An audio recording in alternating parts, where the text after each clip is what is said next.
आपकी अगर personality develop नहीं होगी तो आप पैसा कमा के करोगे क्या? पर्सनैलिटी के बल पे तो आप जीवन जीते हो। रैंचो की पर्सनैलिटी तो हाँ, और क्या है वो शिक्षक, 400 पेटेंट उसके पास है, कितना सिंपल जीवन जी रहा है।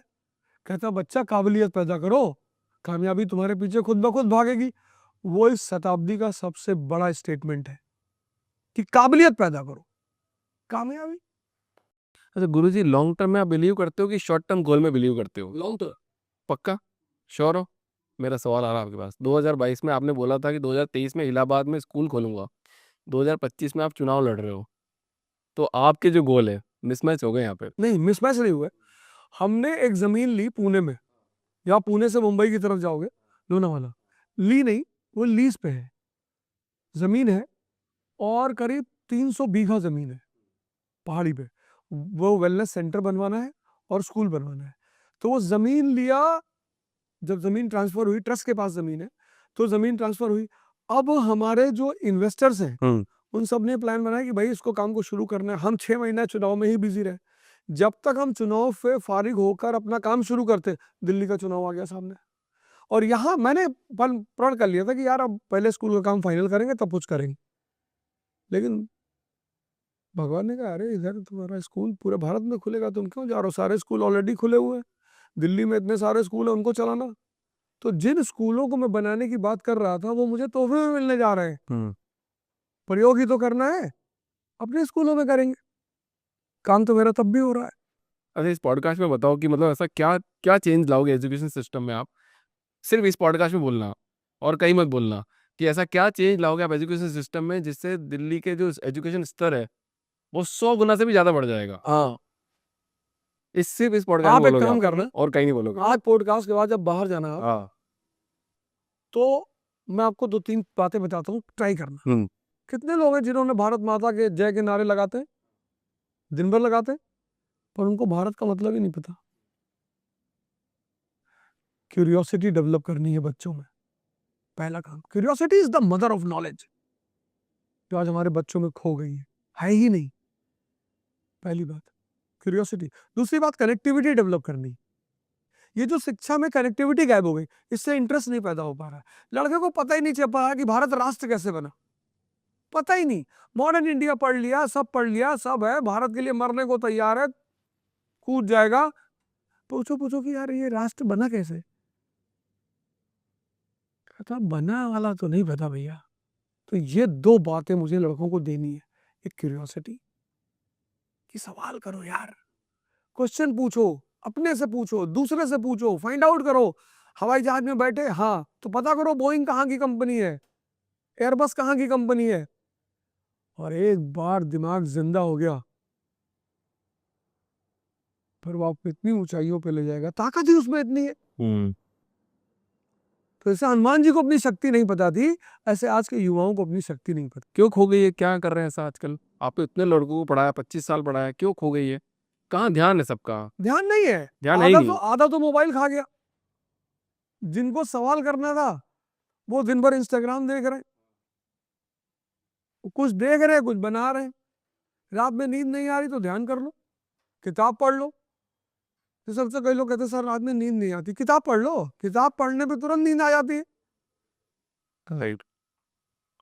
तो ये चीजें, इसीलिए मोबाइल बहुत नुकसान पहुंचा रहा है लोगों एलोन मस्क ने अभी एक इंटरव्यू चल रहा था, तो उन्होंने बोला आपका, लो पत्रकार ने पूछा आपका मोबाइल दिखाओ, देखते कितने घंटे आप देखते हो। 1 मिनट का टाइम आया। को। तभी तो दुनिया का सबसे रिचेस्ट आदमी है, इसीलिए दुनिया का वो सबसे रिचेस्ट आदमी है। हाँ। उसको टाइम वेस्ट नहीं करना है।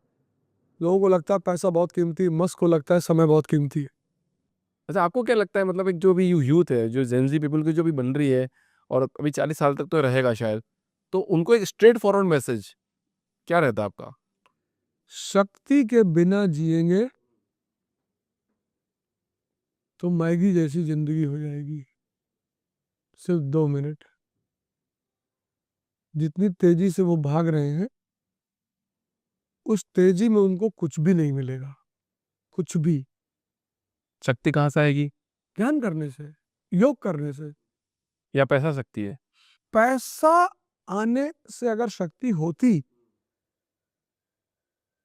तो ट्रांसजेंडर भी महापुरुष हो जाते हैं। पैसा क्या है? सुविधा है।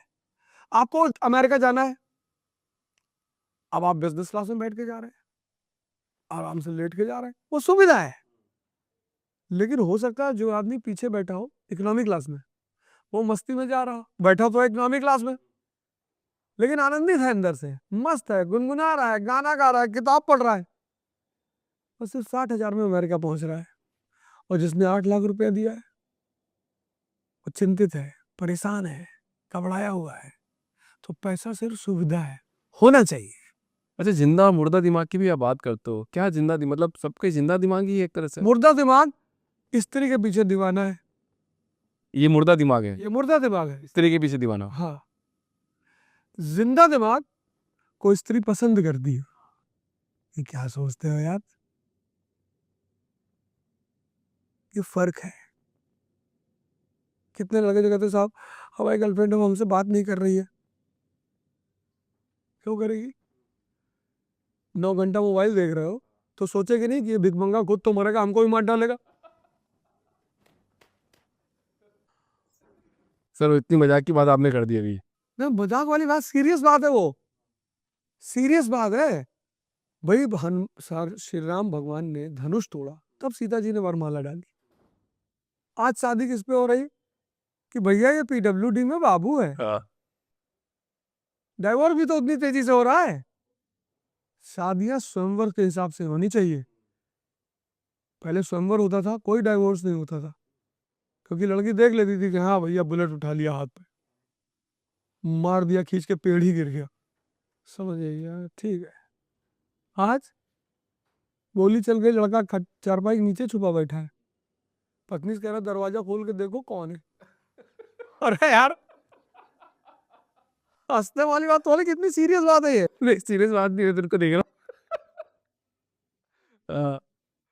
अब अभी आप बोल रहे हो बिग बंगी वाली बात कर रहे थे, आपने आपका एक वीडियो वायरल हो रहा है, मैं बात नहीं कर रहा हूँ। आपने बोला जो सिर्फ घूम रहा है वो बिग बंगी नहीं है, जो दुनिया में कुछ मांग रहा है वो बिग बंगे है। नहीं मांगना, प्रेम मांग रहा है, हाँ इज्जत मांग रहा है, इज्जत मांग रहा है, खाना मांग रहा है, वोट जो भी, सिर्फ पैसा मांग रहा है नेता वही, वोट भी मांग रहा है।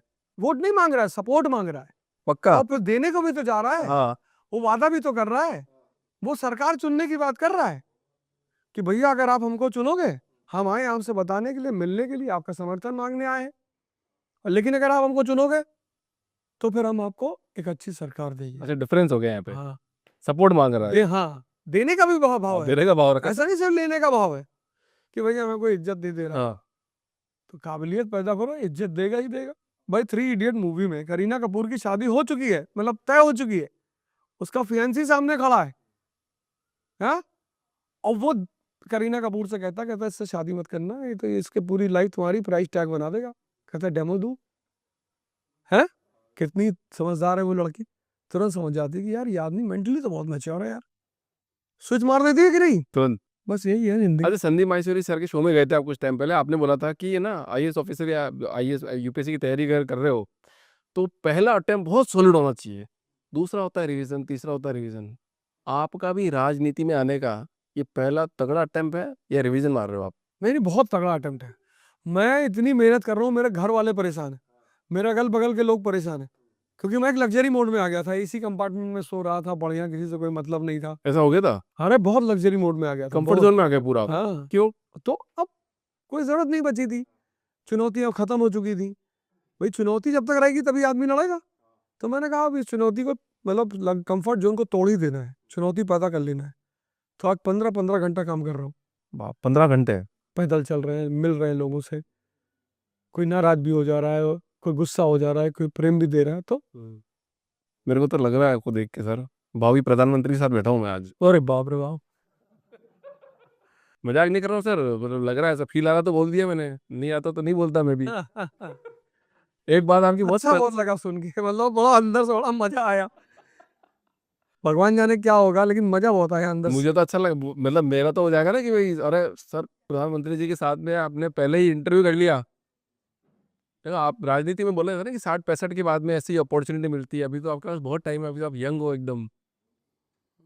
तो इसी बात पे बात आ जाती है, युद्ध नहीं जिनके जीवन में वो भी बड़े अभागे होंगे। या तो रण को छोड़ा होगा, या तो प्रण को तोड़ा होगा या फिर रण से भागे होंगे। बहुत बढ़िया। मैं तो बोल रहा था या तो रण को छोड़ा होगा या रण से भागे होंगे। तो गोंडा से निकलकर आपने फुल नाम कमाया सर, वायरल भी खूब हुए। अब युद्ध खत्म हो गया आपका, ऐसा लग रहा है? ना, युद्ध तो अब आप आईएएस ऑफिसर नहीं बन रहे हो, क्योंकि आपने बोला था वहां पे सामंतवादी लोग या तो आईएएस ऑफिसर बनते हैं या फिर डॉन बनते हैं। डॉन बन जाते हैं। बट आप तो इन दोनों को ऑर्डर देने वाले बन रहे हैं। नहीं नहीं, ऐसा नहीं है। हमारे यहाँ देखने का पर्सपेक्टिव, मैं तो सेवा करने जा रहा हूँ, मैं तो शुद्ध सेवा करने जा रहा हूँ, क्योंकि मैंने कंप्लीट सेवा, हाँ ऐसा होता है। मैं जिस दिन राजनीतिक गलियारे में बैठा, तब इस देश की जनता को इस बात का एहसास होगा कि मैं क्या करना चाहता था। मैंने कहा ना, पहचान की जरूरत ही नहीं है, बिल्कुल नहीं है। और पैसा आई है भगवान के आशीर्वाद से। तो जब दोनों नहीं चाहिए, जैसे मेरी बेटी ने मुझसे कहा, पापा ये क्यों कर रहे हो? जब उसने मुझे देखा, बोली पापा आप रिक्शा वाले का हाथ जोड़ कर खड़े हो। मैंने कहा बेटा, वो जनता है। संविधान का पहला जो पेज है, प्रस्तावना, उसमें लिखा है हम भारत के लोग। वो भारत का लोग है, वो जनता है बेटा, वो राजा है, मैं उसका प्रतिनिधि हूं, मुझे जाके उसको बताना है। बोली अच्छा अच्छा अच्छा अच्छा। तो मैं तो कुछ करने ही आया हूं ना, मेरा का ऑब्जेक्टिव है, उस ऑब्जेक्टिव को पूरा करने आया हूं।